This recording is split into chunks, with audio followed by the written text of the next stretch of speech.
again. So now it's officially part of the recording, and we know what that's about. Very cool. So a couple of thoughts I had. I wanted to address a couple of things more, not necessarily for you guys, but just for the classes in general. Have you tried to work on the Chisno.com forums? And if so, do you have any questions or concerns about how they work? And if not, that's okay. I've looked at it. I haven't updated anything, but I think it's fine. I have everything down. If it's okay with you, can I take 2 minutes for recording posterity and just do a walkthrough with it? Yeah. That way everyone can see how it works. And so we'll do that, and then we'll turn to some Flatland and expectations and stuff. I think that may help us. So what I'm going to do is I'm going to go back to sharing for a minute. And hopefully this is the right page. This ought to work. And you should be able to see the forums page. Is that right? On the screen that I'm sharing? I'll follow along with you on my computer because I can't. Okay. I don't see it. Oh, no, I see it now. We're good. Okay. So this is the forums page. So when you're logged on, and you can tell if you're logged in, down I put a little blue button down there so you can see if you're logged in there. And if you're not, there's a place to log in right down here if you want, or you can go in the upper right-hand corner to do it. But I have a few announcements. Those will be updated periodically as we go.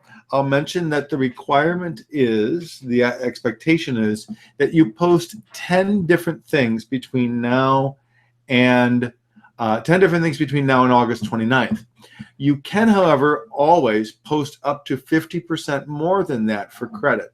That'll be a policy we talk about later. But if you wanted to post up to 15 times because you were really into it, you sure could. And that's fine. And you get credit for that. If you post 16 or 18 or 25 times, I max you out at 15 times the credit. Why would you want to do that? Well, one, you're excited to spread your ideas. Two, if you look like you're having a hard week, or you've had a hard week or two and need to make up posts because you missed a week or two, this is a way to do it. In the regular school year, it'll be like 5 posts a week, something like that. That keeps our dialogue going, keeps us talking even when we're not together. So it'll be like 5 posts a week during the regular school year, up to 8 posts for credit. That's how that will work. So when you look down at the forums, you see AP Literature, and then you've got 3 topics right now. Summer Thoughts, which anyone can look at and do, Wonderland, and Flatland Forever. I've posted a few times to get us started. And this year, unlike previous years, I'll probably weigh in a lot. I didn't need to in previous years because we were live all the time. And so people didn't want to hear more from me. But this time I think it might be a little different. So I'm going to weigh in every now and then. And then there's a leaderboard and karma and stuff. We'll talk about that another time. Let's try to post on something. So I'm going to look at Summer Thoughts, click on that one. And what I see is one person's post, my own, what I'm reading. I can do one of 2 things. I can either add my own topic. I don't want to talk what I'm reading about. I want to talk about some news article or something I saw online, or something different that my dumb brother said, or I don't know, something like that. Then all I do is click on Add Topic, and then go ahead and type my topic. So. And I can go, my brother is dumb. Yeah. And obviously, we want a post to be substantive. By substantive, I mean thoughtful, and it demonstrates that you've researched, read, done something, that you learned something from. But this one, we're just looking to see how it functions. There are some tools here. I'm going to change this menu up a little bit, give you some more tools this year. But right now, there's all kinds of little things you can do to change and make it fancy if you want to. Add topic. And then what should happen is it should appear right there, my brother is dumb. When I go back to Summer Thoughts, of course, people can respond to it as well. What I'm reading, my brother is dumb. The other way to add it is not to add a topic, but to respond to someone else's. So I could go, my brother is dumb, hit reply, or leave a reply, and that also counts so long as it's thoughtful. So If all I say is a sentence or two with nothing that means anything, it's not going to count for credit, but that's how that works. And that's all there is to it. So if you do this 10 times between now and August 29th, something that's perhaps a little more thoughtful than those, if I look at the ones I posted as kind of examples, I'm going to go to Wonderland and one of my posts there. And you can see that I've got just a couple of 3 short paragraphs of thinking about what I read and what I was thinking about classics based upon one of the videos I did. And that's pretty much all there is to it. So, cool. Okay, any thoughts or questions on that? Nope. Excellent. Let's talk about anything else that might be in your head about the class so far. Assignments, expectations, things you're not sure about, how-tos, what-tos. Are there any questions about those that you might have? Athena's got something. Yeah. So with the forums, is it the same thing as Moodle? No. No? Okay. Okay, so yeah, so that's a good point, and there's a couple of things going to be happening. Those of you who've had me in class before know that I have used Moodle for about 10 years. That no longer exists for us. Okay. It's gone. Okay, and a very recent email, the most recent email I sent, the midsummer one on August 1st, mentioned that we're going to be going to Canvas. The whole school district, because we're going mostly virtual, the whole school district will be moving slowly, but moving to Canvas. So not every teacher will get on right away. I'm already there. And so everything that used to be an online environment for learning that was Moodle is now going to be Canvas. Advantage, it's much prettier, it's easier to get around, stuff like that. Disadvantage, it's a little different. For those who are used to Moodle, this is a little different, but I don't think it'll be hard to learn what it's about. So that's what we're doing. But your other question is, are the forums different? And yes, the forums exist only on Chisnell.com. And the reason for that is Moodle and Canvas, neither one of them do discussion boards or forums like I want to do them, where we can constantly talk and post throughout the entire year and have discussion threads going, and people can build on something, and something that Connor said in October can be visited by Athena or Jackson in December and go back and be brought up again. That's doable on Chisnell.com. It's not doable on these LMSs. So that's why that continues, and it's a space for us to talk that way. That's why we needed the username and passwords for Chisnell.com, so we can do that, and for some game-related things and maybe some posting that you want to do. At some point, we may even do podcasting virtually. We'll see how that works. Other thoughts or questions? How does the end of theory play in all of this? This is what I've been working on this game for a long time, a lot of years. It exists primarily now on Canvas. In other words, you'll find most of the game materials, hints, things to do on Canvas, but equally you'll find lots of it on Chisnell.com and in other places. Like we may even find it in this online space here in the next few minutes in ways you're unexpected, but only for those who show up. So you guys are about to get something game related in a moment that no one else is going to get. What you do with those things, how you start assembling it, is up to you. What's good is if you're into this kind of stuff, you will find that the end of theory is a course sitting on top of, maybe underneath, maybe kind of mixed in through the regular teaching of the course. So while I'm Mr. Chisnell teaching AP Lit, there's also a game running somewhere in and out of this, and that game has its own class agenda. There are more objectives, more things to learn that are related to what we're doing in class, but are in some ways more advanced, some ways a little differently angled, some ways teaching a lesson completely contrary to what I'm teaching. And all of that has its own kind of plot or theme to it. Those who engage the game are going to learn more. period.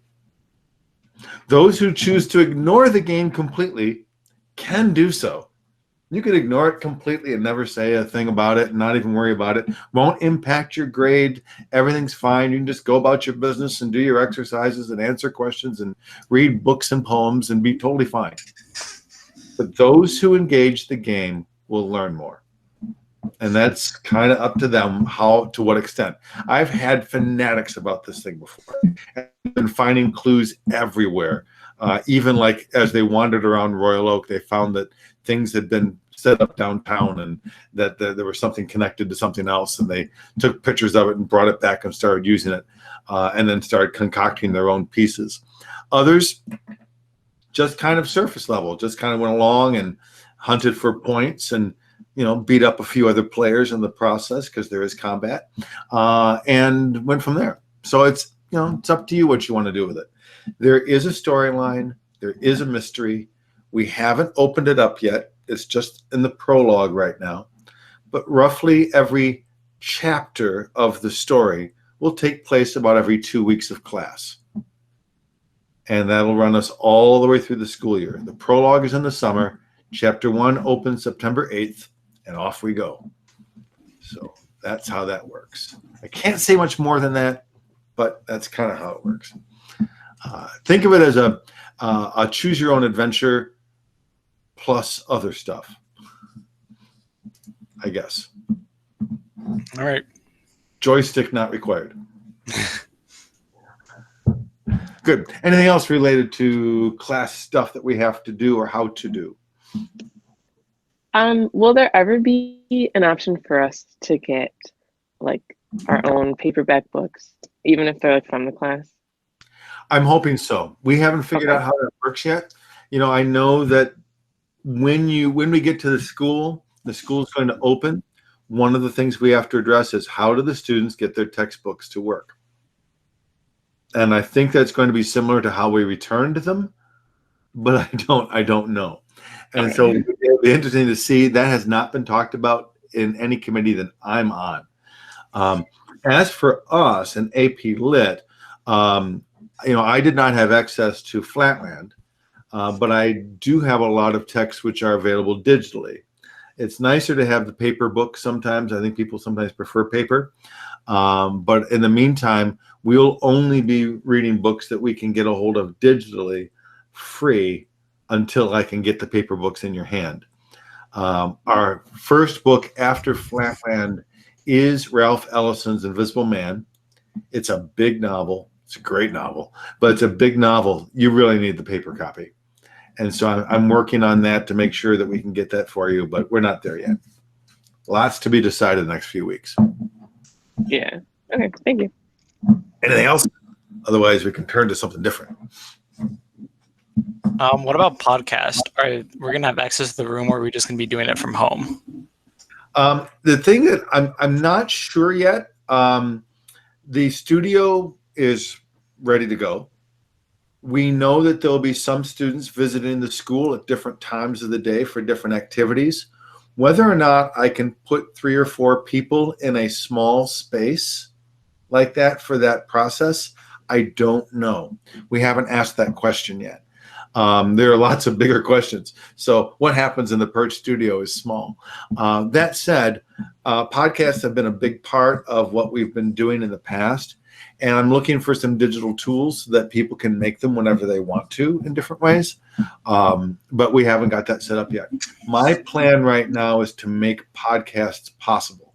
For those students watching this video and don't know what that's about, that is a chance for the AP students to talk in small groups, record themselves, and have that count for credit, for an assignment. And there are lots of different ways to do that, but we'll open that up slowly as well in September. I figure I've still got 3 weeks or 4 weeks to get that question answered. That's my hope. Good. Anything else? Nope. Okay. I'll just emphasize again, August 29th is our D-Day for summer work. Any summer work that gets done and you get credit for. If you haven't done any summer work by August 29th, that's not all doom and gloom. That's all fine. You're going to feel a little behind, but we'll make sure that we can get you caught up somehow. But in order not to feel behind, you want to make sure you're doing at least reading Flatland. That's the very smallest thing you can do, and start thinking about how to write that essay, which is going to be due the first week of school. Having to rush through that and read 100 pages of a novel will not feel very good. That's why we wanted to get that done slowly, and that's what we'll start with that there. To that end, let me offer about 4 minutes of a concept for us that's huge for Flatland and really important for almost all the literature out there. So in fact, it's a literary term which is AP Literature's favorite term of all time. So I'm going to take the screen again for a second, if that's okay. And I'm going to throw up, I think this one. Let's see if that's it. Yeah. You should be able to see a little picture. Mm-hmm. Yep, irony. Later on, I'll tell a story about how a college professor hit me in the middle of the class with his hand, physically assaulted me over this literary term. But we're not going to deal with that right now. So that's just a little teaser. But I think we've heard before what irony is. Do either of you have a kind of an idea or an example of what you would call irony? Well, I'm just remembering because I heard your podcast about the fire station catching on fire. That's the one that stood out to me. Yeah, that's the one we know, right? Yeah. Isn't it ironic, Sarah McLachlan's song?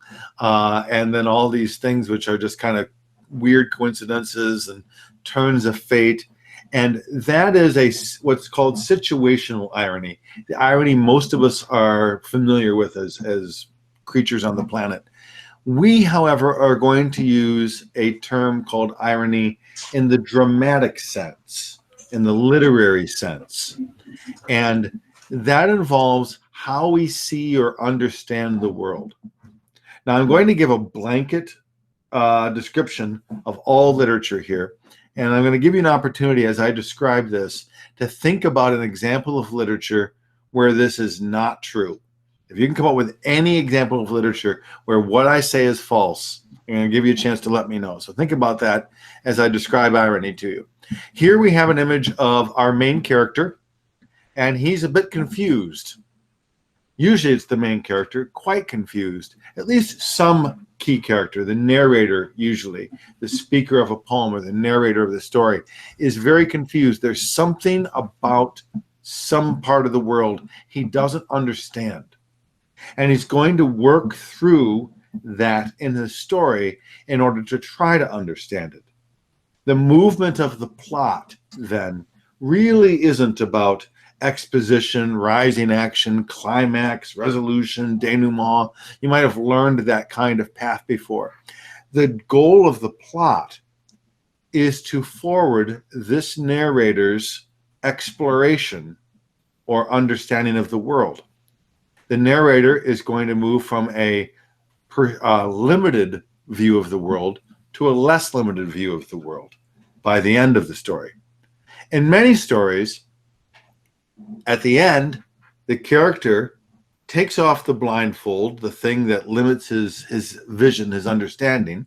He can now see the world more clearly and goes, aha, now I have the answer, or now I get it. And it's a happy ending because it's the key to solve the mystery or kill the monster or defeat the evil or whatever it is he's trying to do. But he wasn't equipped at first, not because he didn't have superpowers or didn't have the tools, but because he didn't understand something. Now, there are some stories where that understanding is a terrible thing. The truth is awful, especially in more recent literature. Truth is awful, and the character ends up saying, God, life sucks. I thought things were okay because I was naive, but now that I know the world, never talk about Fight Club, and the world is much better if you don't do it. But all plot is a movement from limited perception to less limited perception. Right? All plot moves us from the character who's blindfolded or confused, who has a limited view or understanding of the world, to a place where he has a less limited view of the world. And if that view is, if he learns something that's positive and productive and helpful, then it creates a happy ending, or it creates a sad ending based upon, what that truth happens to be.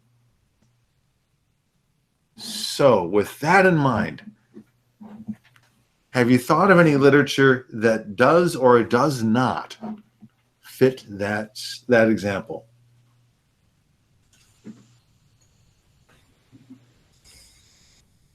Let's take a real basic. Go ahead, Connor. Yeah, I honestly can't think of one that doesn't. I mean, most of them honestly have a truth at the ending. Mm-hmm. Think of Harry Potter as a for instance.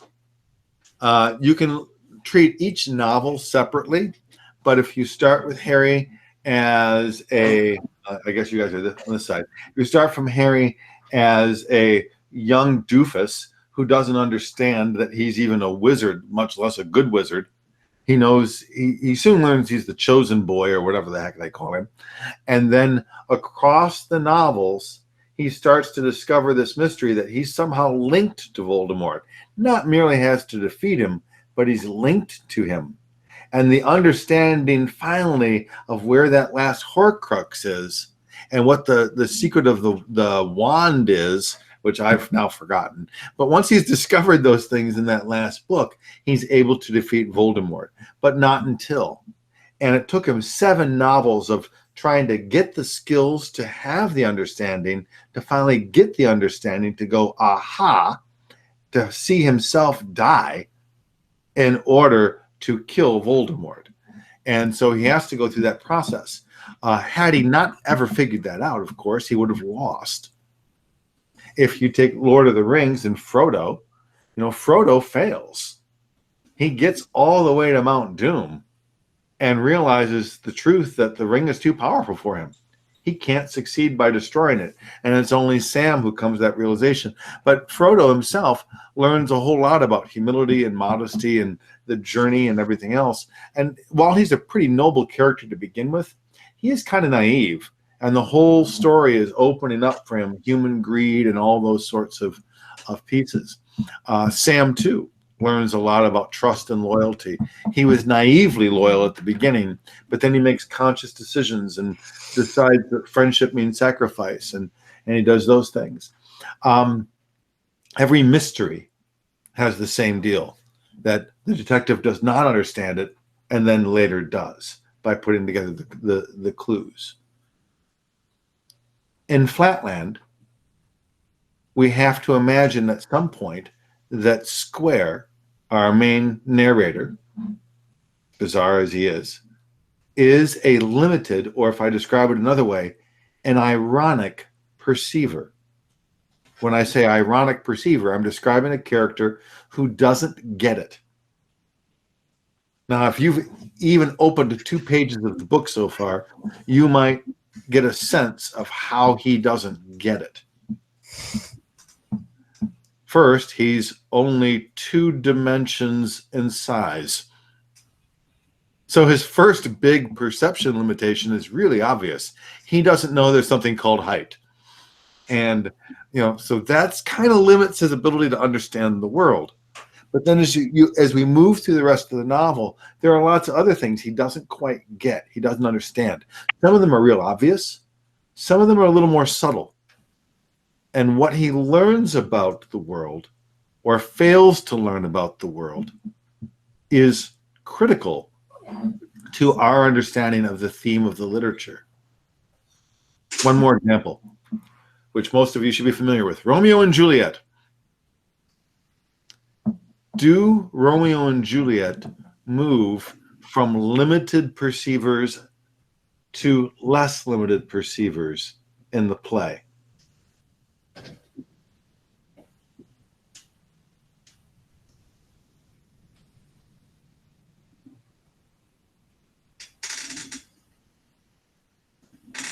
What's your gut response?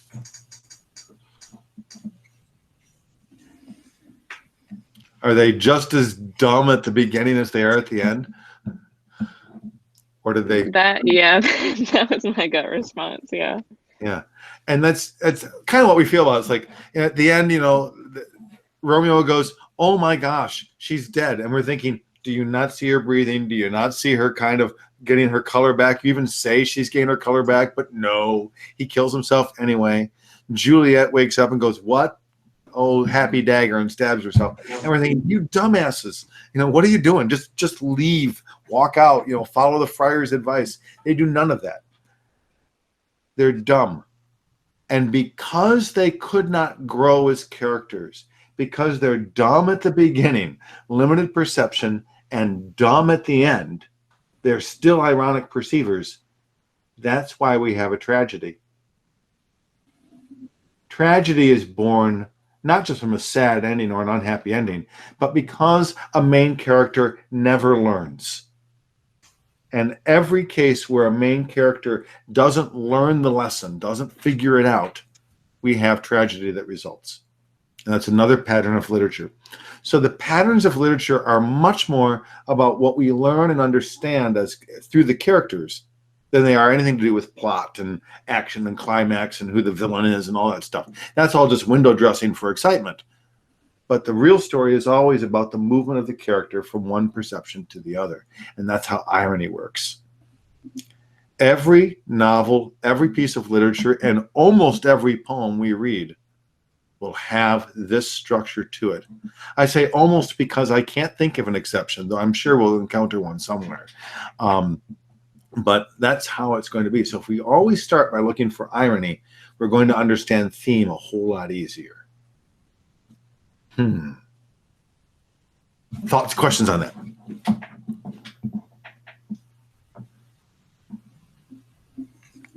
Nope. No, I like having kind of like a backstory behind it, because of course we've read so much and we've seen this so many places, but just having a word to describe it helps me. Yeah, it is. It's a tool, right, to understand how literature is built. I'm thinking of action adventure films in particular, where in my era, Sly Stallone, but maybe Vin Diesel or who's the transporter guy? I can't think of who's the actor there, but anyway, the very contemporary action hero, generally John Wick is another one. These films are interesting because of the special effects and action sequences, but uninteresting because of the storyline. There's nothing to learn or value from them. The Mission Impossibles are often the same way, where it starts with a character who is pretty awesome to begin with, and at the end is just as awesome, but he really showed you how awesome he was all along.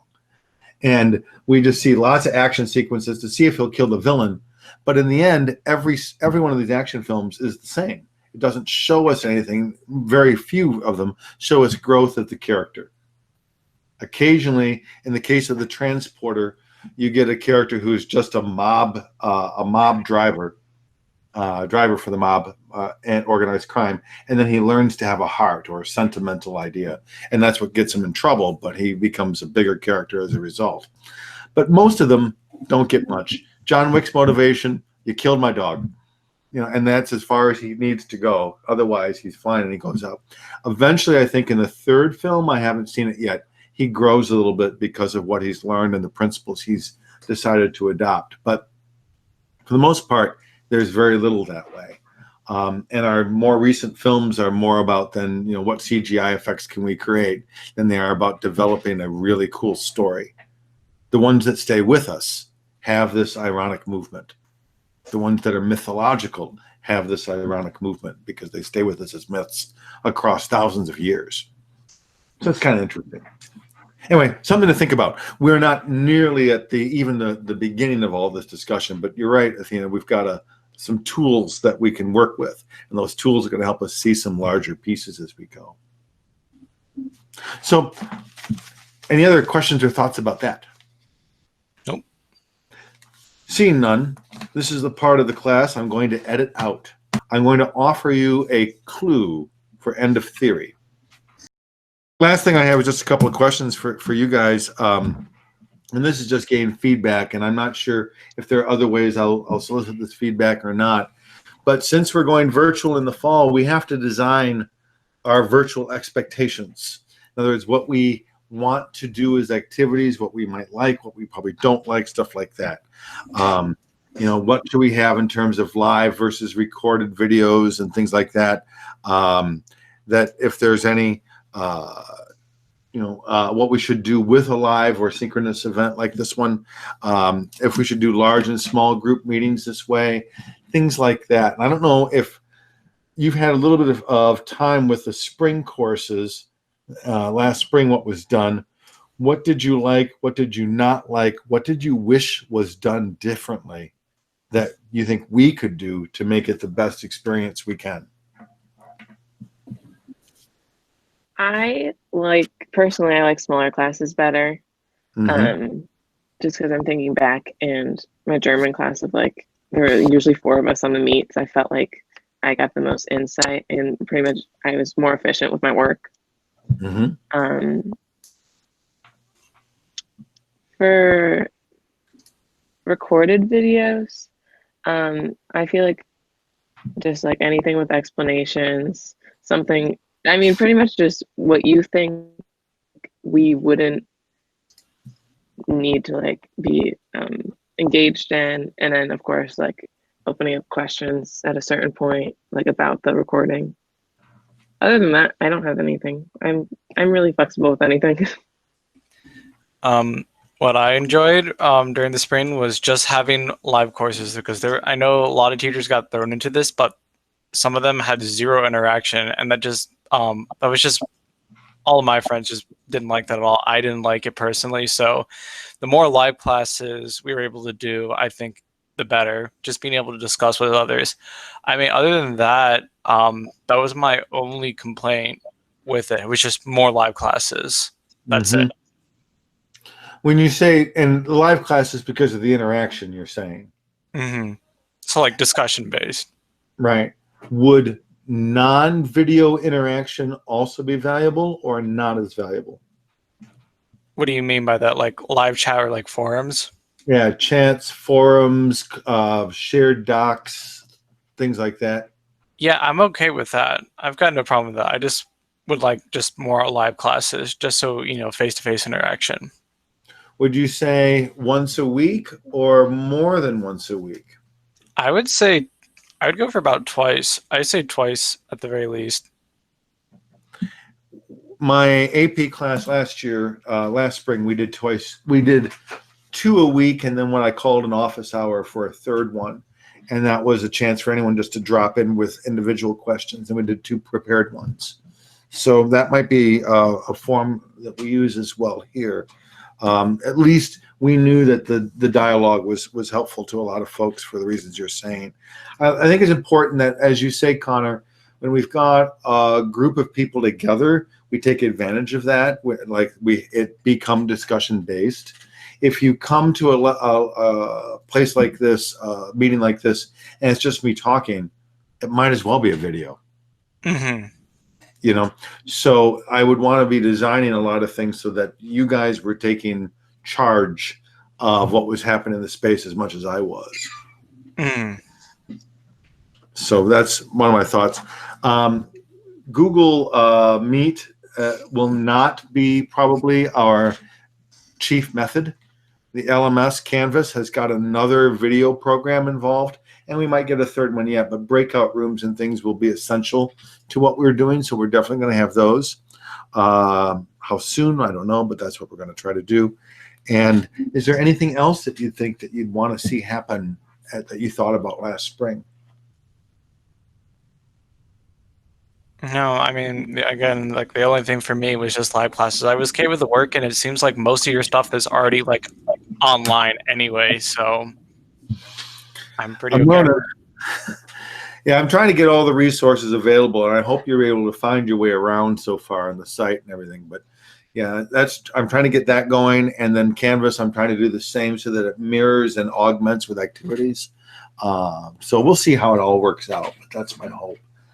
In the meantime, yeah, I think that idea of multiple live meetings, or at least options for live meetings, and then the ability for people to come in later and watch them if they couldn't be there, I think is important. So cool.